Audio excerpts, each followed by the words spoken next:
पीर अफमान का शरीफ में जिन्ना रहमतुल्लाह अलैह ने शिया सुन्नी बरेलवी देवबंदी उन सबको इकट्ठा कर लिया था, उनके सारे ग्रेटेस्ट उलमा को इकट्ठा कर लिया था कि चलो रिफॉर्म्स बनाओ। शुरू में जवाद साहब ने आजकल एक और बात की है, तो अच्छा वो भी मैं एड्रेस कर लूँ। ये जो पाकिस्तान के अंदर ये बकवासियात फैलाने का रुझान है ना कि जिन्ना रहमतुल्लाह अलैह कुछ सेक्युलर आदमी थे और सेक्युलर स्टेट बना रहे थे, ये इतना बड़ा बहतान है, इतनी बुरी बात करते हैं ये जितने भी हमारे सियासी लोग हैं।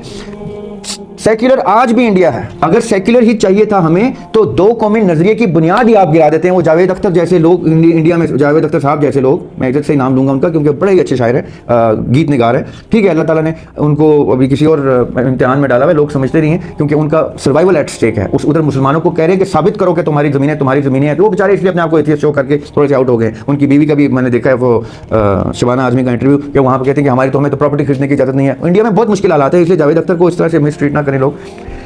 पाकिस्तान अगर सेक्युलर थॉट भी होता ना जिना की, तो इंडिया ने कहना था, ब्रिटिश ईस्ट इंडिया कंपनी ने कहना था कि फिर दो कौमी नजरिए की बुनियाद कोलैप्स हो जाती है। मियां हम तो सेक्युलर स्टेट हिंदुस्तान को वैसे भी डिक्लेयर कर रहे हैं, इंडिया खुद अपने आप को सेक्युलर कहता है।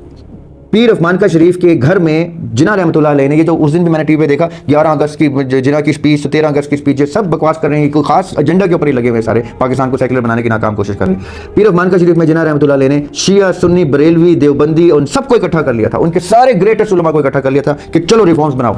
क्योंकि जिन्होंने वो रिफॉर्म्स लाने लगे थे वो कि शरीयत का निफाज कैसे करो कि जिसमें अहले तशय्युअ भी तुम्हारे साथ राजी हो, अहले सुन्नत भी राजी हो, अहले हदीस भी हो, देवबंदी भी हो, ये सब बरेलवी सब इकट्ठे हो जाए, इन सबको इकट्ठा कर लिया था। वो सारे मिनट्स अभी भी गूगल पे भी सर्च करेंगे तो मिल जाएंगे आपको, वो कोई खलाई बातें नहीं है, छुपता नहीं है ये। आज मुझे पाकिस्तान में इस्लामी निज़ाम लाना है ना, तो मुझे पहले पाकिस्तान के सिस्टम के अंदर रहते हुए सर्टेन चेंजेस करने पड़ेंगे। मैं एकदम से कोई नया सिस्टम लाऊंगा तो ये टाइड मुझे खा जाएगी, डुबो देगी, राइट। उन्होंने उस वक्त जमहूरियत के ही रंग से इस्लामी जमहूर को इकट्ठा किया था, और फिर उनको इकट्ठा करने के बाद, अभी तो आइन भी पहला नहीं बना था तो इनको शहीद कर दिया, उसके बाद ये रिफॉर्म्स ग्रेजुअली आनी थी, और फिर इस्लाम का शरीयत का निज़ाम होना था। ये जो लोग बोलते हैं ना, सियासी लोग आके बकवास करते हैं, झूठ बोलते हैं, ये जिन्ना की लाइफ को इन्होंने ये सवाने हयात ही नहीं पढ़ते ना किसी की, उसके बारे में ऐसी बकवास शुरू कर देते।